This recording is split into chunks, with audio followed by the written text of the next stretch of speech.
सबसे पहले आप ईश्वर से डरा करते थे, क्योंकि आपको डरना सिखाया गया ईश्वर से। आपको हमेशा बताया गया कि जो तुम बुरे कर्म कर रहे हो इसकी सजा तुम्हें ईश्वर देगा, तुम बुरे कर्म कर रहे हो नरक में तुम्हारे साथ ये होगा, कम से कम ईश्वर से तो डरो। ऐसा करके हमें बताया गया है। जो ईश्वर आपके सारे डरों को खत्म करने की क्षमता रखता है, ईश्वर से प्रेम होने के बाद तो फिर डर लगना ही नहीं चाहिए।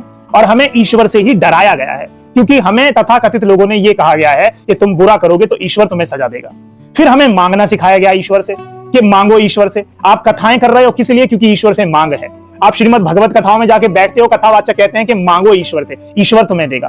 प्रेम सिखाया ही नहीं गया है। जब आपको ईश्वर से प्रेम हो जाता, आपका डर भी खत्म हो जाता, ईश्वर से आपकी मांगे भी खत्म हो जाती।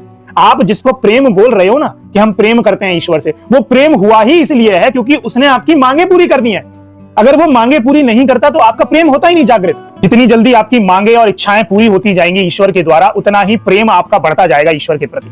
और जहां उसने आपकी इच्छाएं मांगे पूरी करने में थोड़ी देर कर दी, आपका विश्वास भी उसके प्रति गिरता चला जाएगा। और अगर वो आपकी ना सुने, मांगे पूरी ना करें, तो फिर हम दूसरे ईश्वर पे चले जाएंगे। भगवान शिव नहीं सुनेंगे तो फिर हनुमान जी की आराधना करेंगे।